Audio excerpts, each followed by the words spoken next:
رمضان فوزوا بالمنى وتحققوا نيل السعادة والغنى وثقوا بوعد الله إذ فيه الأنا وليس هذا قول ألا إلهنا الصوم لي وهذا الذي أجزي به يا من رام توسلا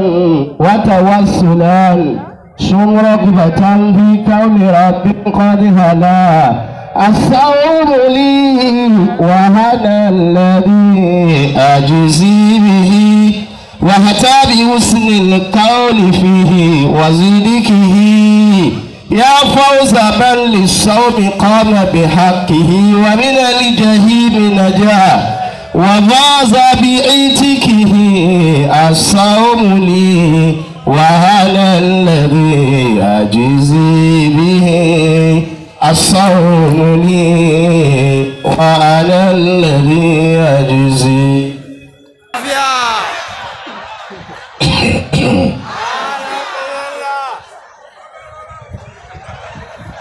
بالله من الشيطان الرجيم.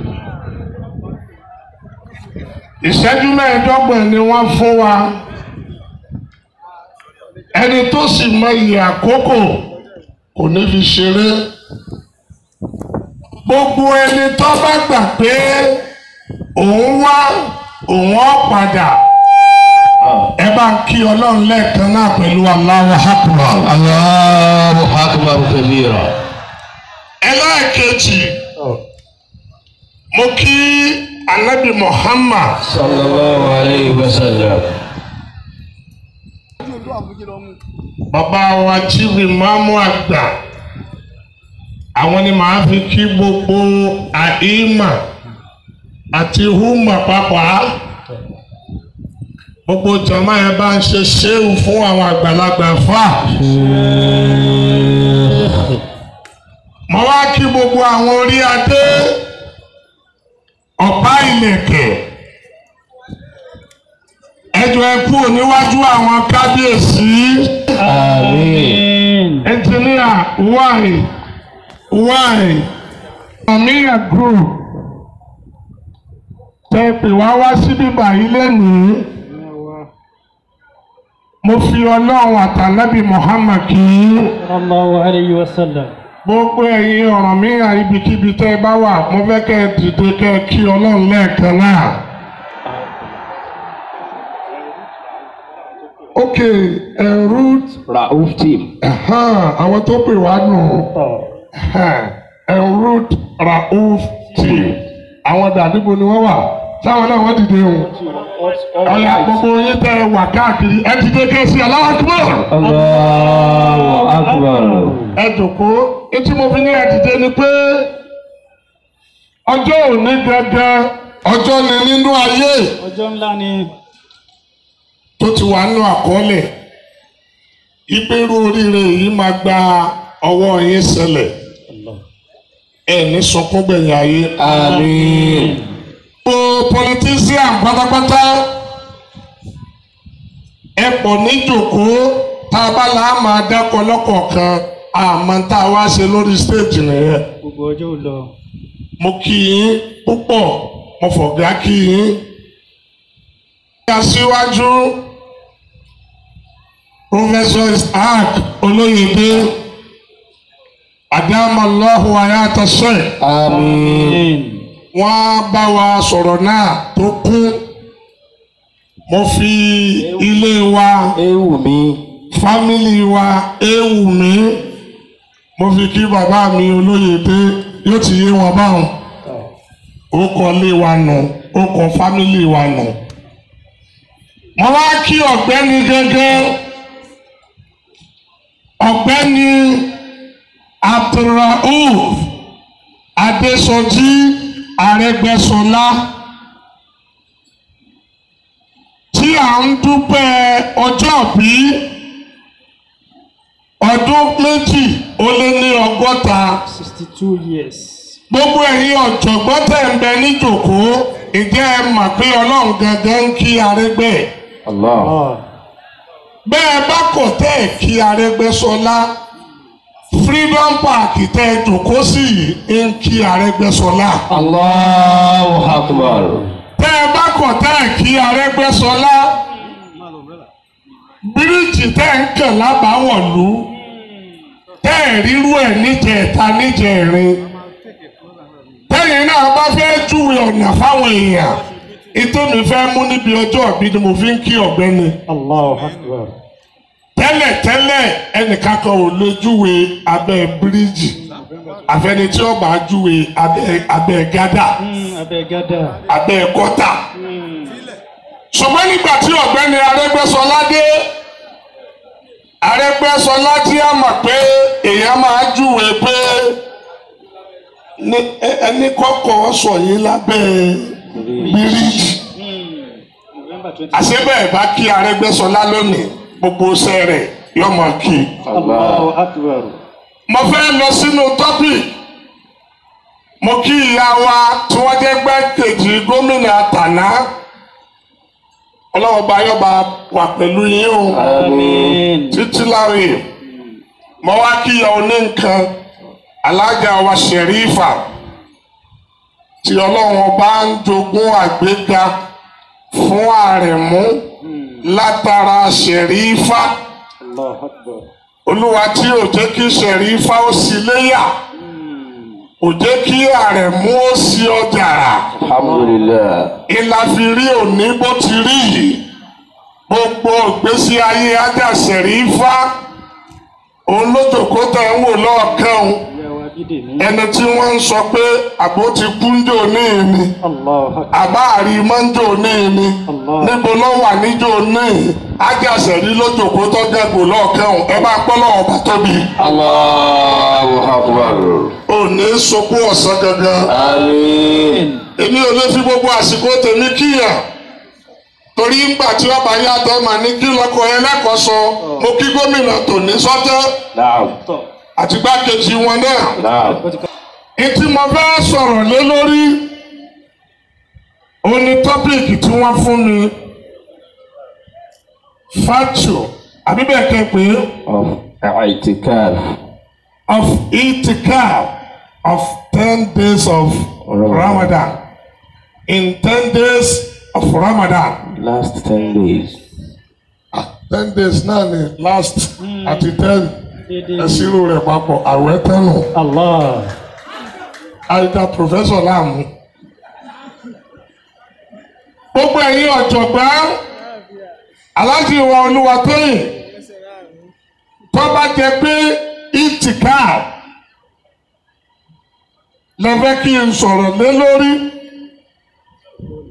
ọ̀rọ̀ sẹ̀rí àlàfẹ́sọ kò máriwo lọ́wọ́ ṣùgbọ́n fátò tẹ́ fi sí ọmọlúwàbí nìyẹn tó sì já sí pé ní tábàkọ tọ́pìkì kalẹ̀ a gbọ́dọ̀ títẹ̀ in a normal way nítorí pé ìpínlẹ̀ yìí ò jẹ́ ìpínlẹ̀ ọmọlúwàbí tẹ́lẹ̀ Allahu Akbar. ìgbà t'Arẹ́gbẹ́ṣọlá dé lọ́sọ̀ọ́ dìpínlẹ̀ ọmọlúwàbí. gbogbo tó ń bẹ̀rẹ̀ ń pè ní ọmọlúwàbí ọfẹ́ tí a mọ good leadership and followers. I think you understand what I'm saying.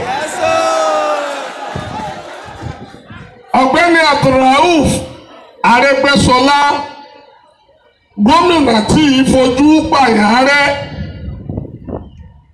tá bá kọ́kọ́ tí wọ́n kọ́kọ́ yẹn lẹ́kọ̀ọ́ sí tí wọ́n fẹ́ tẹ̀ mẹ́rẹ̀ ìdí tó mi fi ń fẹ́ Arẹ́gbẹ́ṣọlá nù.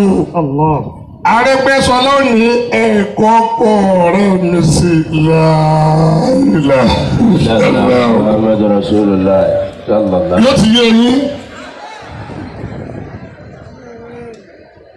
Arẹ́gbẹ́ṣọlá yóò ṣẹ̀ṣẹ̀ wá dákọ̀ mi gbogbo ibi tí Abdulrauf bá dé nínú ayé pẹ̀lú ògùn Ọlọ́run ó kọ́ ni òní tẹ̀rì. Àmín. Ọ̀dà láìpẹ́ ẹ̀ tún lọ. Àmín. Access speak louder than. Arẹ́gbẹ́ṣọlá tún lọ ṣe fẹ́ bí abẹ́ fẹ́ bẹ́ẹ̀ tẹ́ bá fẹ́ bẹ́ẹ̀ pariwo Allahu lẹ́ẹ̀kan náà. Allahu Akbar. Ohun èèyàn ló wọ Ọlọ́run Olúwa ṣe máa ṣe nìyẹn. Àmín. Adẹ̀sojú wa Àmín. àwọn akẹ́kọ̀ọ́ jẹ́ ń bẹ̀. Àmín. Fájú Wa fi sahihayn.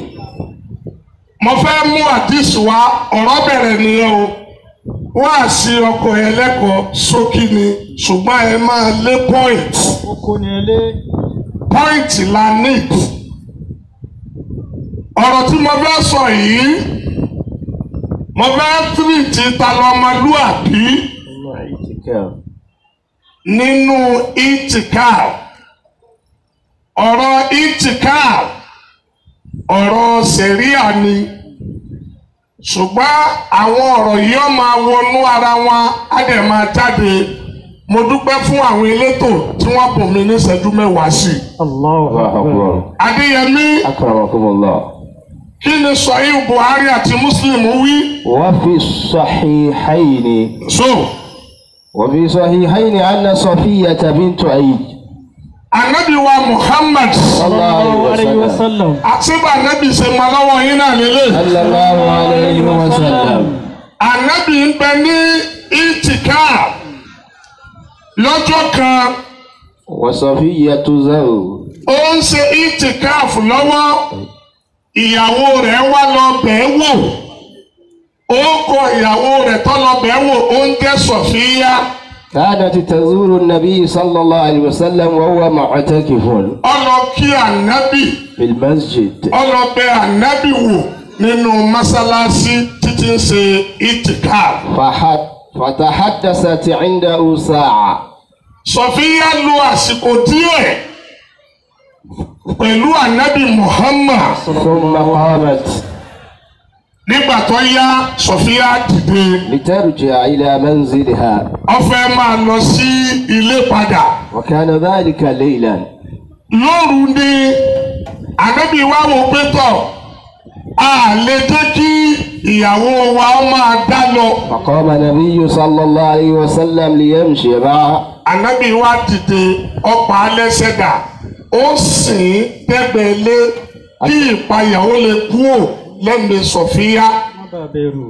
حتى بلغ منزلها Ibi tí wọ́n ti ń lọ lójú ọ̀nà لقيهما wọ́n wá pàdé àwọn ànsọ́rí méjì. رجلان من الأنصار Wọ́n pàdé àwọn méjì. فلما رأى النبي صلى الله عليه وسلم Rírí tí wọ́n rí Ànábì Muhammad báyìí تواريا àwọn méjèèjì أسرع وتواريا wọ́n sáré farapamọ́ sí ibì kan. حياها من النبي صلى الله عليه وسلم Ní ìfarapamọ́ ti ìtìjú وقال رسول ìtí wọ́n tìjú fún dọ́nà ni pé ọ̀gá wa ní ń bọ̀ yìí. Sallallahu alayhi wa sallam. Àmọ́ ọ̀rọ̀ tá a bá lẹ́nu bàbá wa Professor Olóyèdé ni mò ń sọ yìí حياه الله nípa good leaders and followers.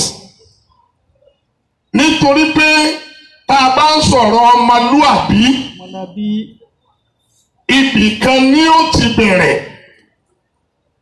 Ẹ̀yin tó ẹlẹ́rìn wá ọmọlúàbí ìyá tó bímọ ọ̀dà Ìyá ò dáa. bàbá tó bímọ ọ̀dà. Bàbá ò sunwọ̀n. Irú ẹ̀kọ́ wo lọmọ ìyẹn fẹ́ ní tó fi fẹ́ jọmọlábí? Aburú ni ó jogún bẹ́ẹ̀. Ṣebí sẹ́yìn ni Abdulrauf Arẹ́gbẹ́ṣọlá dé banjo ní ọ̀rọ̀ yẹn wá ń jọ ti ìgbà tó ló wá ń júwe fún Ànábì Muhammad. صلى الله عليه وسلم Gbogbo ẹ̀yin tó ń ké làkọ́díjà àtún ẹ̀ ń ké fún ẹ̀mí gúngùn. Àbí bẹ́ẹ̀ kọ́? جاءكم أعوذ بالله من الشيطان Ràúfù tí ń bẹ níbẹ̀ Ànábì Muhammad ni wọ́n pè bẹ́ẹ̀. Sallallahu alayhi ما wa sallam. عنتم Ó ní ó dé dídé tó dé. عزيز عليه ما عنت Gbogbo bí ìlú ṣe ń rí ọ̀tẹ̀ lọ́rùn. عزيز عليه Gbogbo bí àwùjọ ṣe wà kò dùn mọ́ nínú. عزيز عليه Ọkà Ànábì Muhammad lára. حريص عليكم Ànábì wa sojú kòkòrò nǹkan mèremère. المؤمنين رؤوف Ìtọ́ wà nínú làkàdídàkùn lẹ́ ń gbọ́ yẹn o. tẹ́ẹ̀fì mọ̀ pé ọmọlúwàbí àkọ́kọ́ ànábì Muhammad ni. sallallahu alayhi wa sallam. ẹ̀rí báwọn èèyàn ṣe polú ànábì Muhammad ma. sallallahu alayhi wa sallam. àwọn tá a ní wọ́n sápamọ́ fún ìtìjú. aya hamini wa qala rasul sallallahu alayhi wa sallam ala rislikuma. ànábì lọ́wọ́ á pè wọ́n jáde pé ẹ má họ. innaha Safiya. ẹ má gọ̀. innaha Safiya. èmi tẹ́ ń wò yìí obìnrin tẹ́ ẹ rí lẹ́gbẹ̀ẹ́ mi. innaha Safiya. ìyàwó tèmi mà ní. aláàlí mi ní. aláàlí mi ni mo tẹ̀lé. léyìí tí ń túmọ̀ yìí pé tí aṣíwájú ọ̀bá dúró dá òṣìṣẹ́ tó fẹ́ ṣe lára ọmọ ẹ̀rìn. Allahu akbar. tọ́ba jẹ́ pé ànábì òrìrìn tó mọ́ ọba mọ́. tí ọ̀bá rìnrìn tó yẹ kò ní láǹfààní àti pè wọ́n. ò ní lè sọ̀rọ̀. ìpè ẹ̀ máa bọ̀ wá. ẹ wá wò mí Sọ̀fíyá ní bẹ ní ẹgbẹ́ mi. wa inna shaytana yajri min ibn Adama majra ad-dam. ẹ̀kọ́ tá ànábì Muhammad wá kọ́ wa rèé. fa inna shaytana. ìtìkáàfù ni mo wà.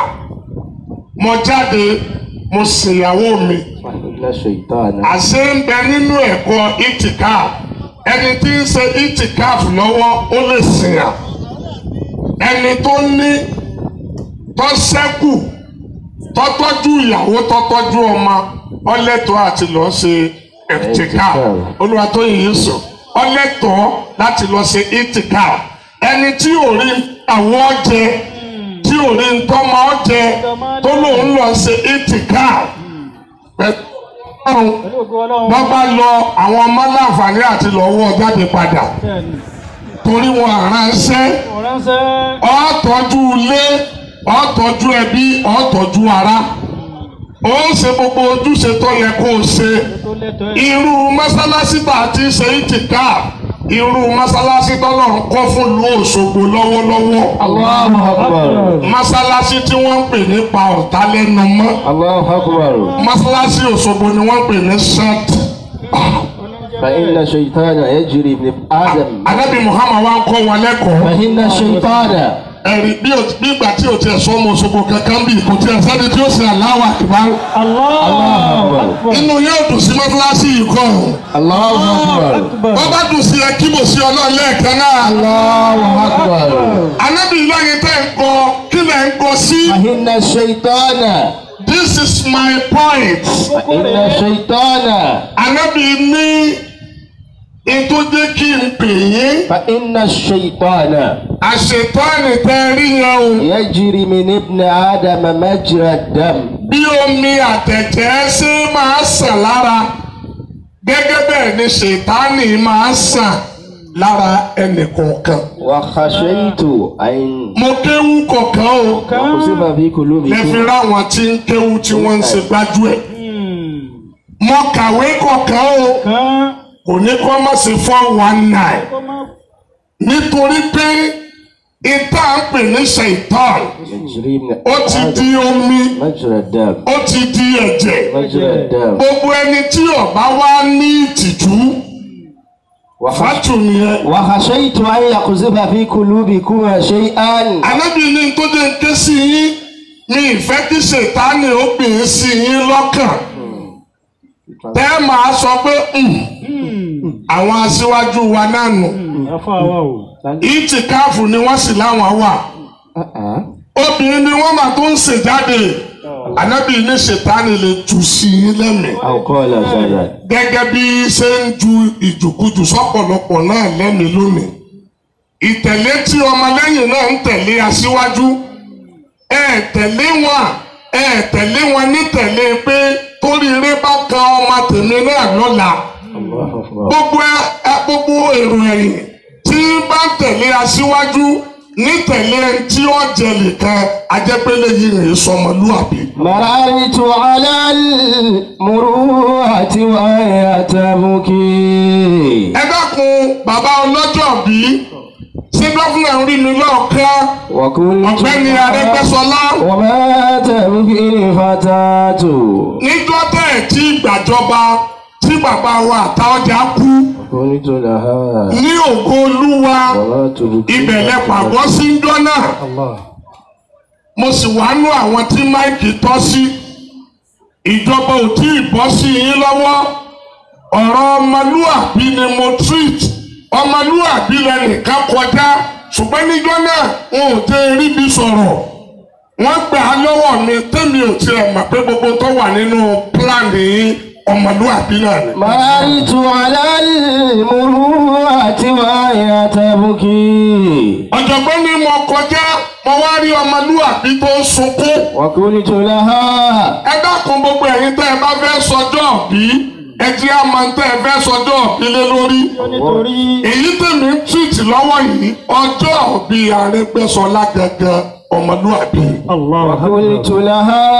má wàá wá bí lásán bóun ni wọn náà ó ṣe jọ ọmọlúàbí ọmọlúàbí la bá lẹ́gbẹ̀ẹ́ kan tí ń sunkún. Wa qultu laha. níjọ́ tá a gbọ́ pé Arẹ́gbẹ́ṣọlá fẹ́ gbé dìde ẹ̀rù Ọlọ́run bá bà wá ń jọ náà. Wa qultu laha wa ma tubki fatan. àwọn wò pé kí ni pa ọmọlúàbí lẹ́kún ọmọlúàbí ní bẹ́ẹ̀ ni. Qalat kayfa la abki wa ahli. ó ní kí ló dé tóun ò ní sunkún. Wa ahli.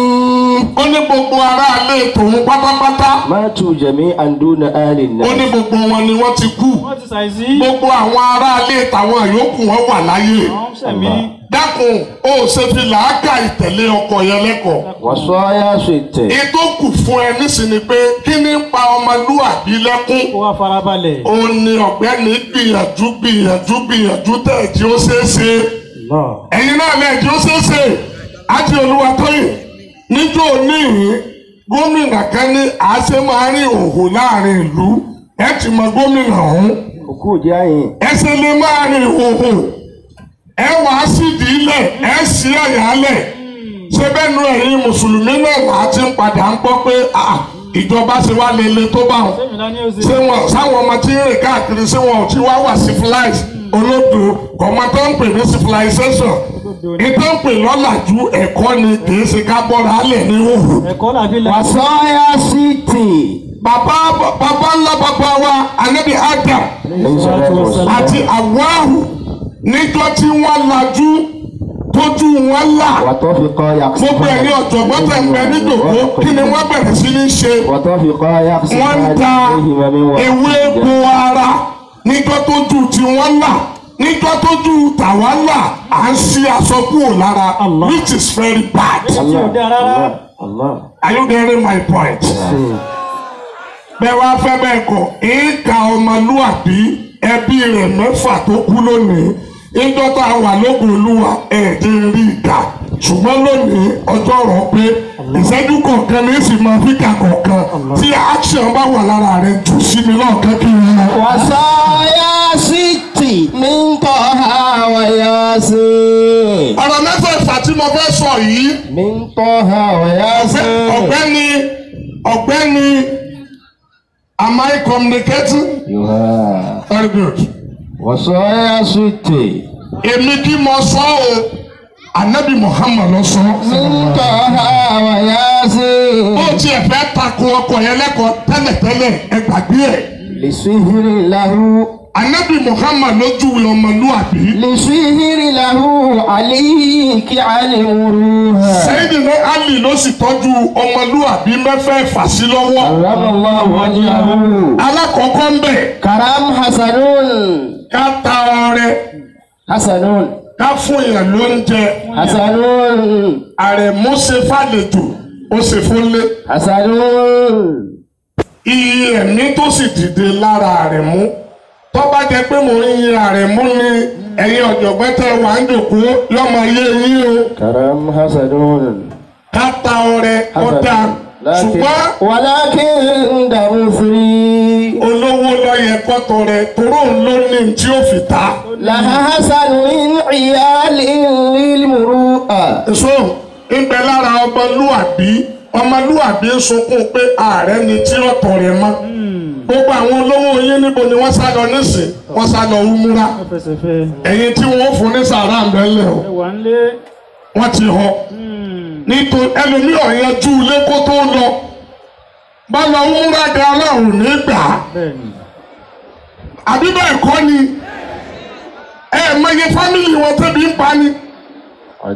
àkọ́kọ́ nù Adal hasanun. lára ń tọ́mọlúwàbí sunkún ẹ̀ ẹlẹ́ẹ̀kejì وعدل حسن ká ṣe déédéé ọmọ dá ولكن عند حاكم ṣùgbọ́n lọ́dọ̀ àwọn adájọ́ لا أحسن من خصال للمروءة. òun náà ń bẹ nínú tọ́mọlúwàbí sunkún ẹ̀ ká dájọ́ déédéé tá a bá fẹ́ wá ìdájọ́ déédéé orílẹ̀-èdè yìí kọ́ parí sí. الله أكبر. àwọn èèyàn dákẹ́ ẹ dákẹ́ àbí ẹ̀bẹ̀ ẹ dákẹ́ ọlọ́run ò ti rọ́kàn yín. Allah. وراء حسن ẹlẹ́ẹ̀kẹta وراء حسن ká ṣàṣà jẹ ọmọ dá ولكن عند عالم bàbá wa olúwo ká ṣàṣà jẹ ọ̀dà ولكن عند عالم àwọn àfáà ló yẹ kó ṣàṣà jẹ sáwọn náà ṣàṣà jẹ mọ́. لا أحسن من مكارم المروءة. ẹlẹ́ẹ̀kẹrin tá ànábì Muhammad sọ وتوبة منه لكن لشاب ká túbá ká sọ pé àṣẹ̀ṣẹ̀ mọ́ حسن ìgbà èwe ló dáa Ló dáa. ká túbá ká kúrò níbi tá à ń ṣe tí ò dáa. كتأسيه من المروءة. ẹ dákun ọ̀gbẹ́ni Arẹ́gbẹ́ṣọlá níjó ní táwọn ọmọ ṣèdánwò ní gbogbo Nàìjíríà ọmọ ìpínlẹ̀ Ọ̀ṣun lọ́mọ àgbàpọ̀ kínní وكذا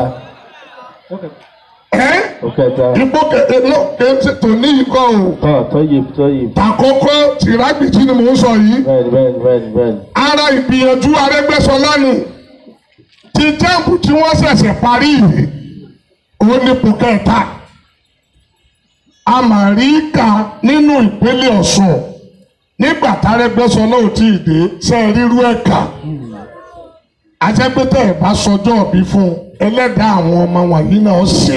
الله أكبر. ẹlẹ́ẹ̀kẹfà kí n ju máìkì lẹ̀. وصبر حسن ká ní sùúrù ọmọ dá. وعند فقير حسن. tálíkà ló yẹ kó ní sùúrù tálíkà náà ò ní sùúrù mọ́. فصبر ويا فقير من المروءة. dípò kí tálíkà ọmọ retí ẹni tí jọ́lọ́hún tálíkà ò ṣe bẹ́ẹ̀. Ọ̀nà ìjókòó jẹ́. tálíkà tí ń gbálẹ̀ nílé olówó ajabrosi tálíkà ń gbálẹ̀ nílé olówó bí ṣe wá ń gbálẹ̀ ní ń kọrin pé báyìí kọ́ ni yóò mọ̀ rí lọ olówó wa ń wò pé àbórí eléyìí burú ni bóò ni kọ́ máa rí Ló ṣe fẹ́. ṣé kó wá wá padà di ẹni tí yóò máa gbálẹ̀ ni Kí ẹ̀ sọ kalẹ̀ tí tálíkà bá nílẹ̀ àgáyì ó yẹ kó máa retí ẹni tí jọ́nà Allah. tálíkà náà ò dúró jẹ́jẹ́ wọ́n fẹ́ kó lówó kú dànù lójijì.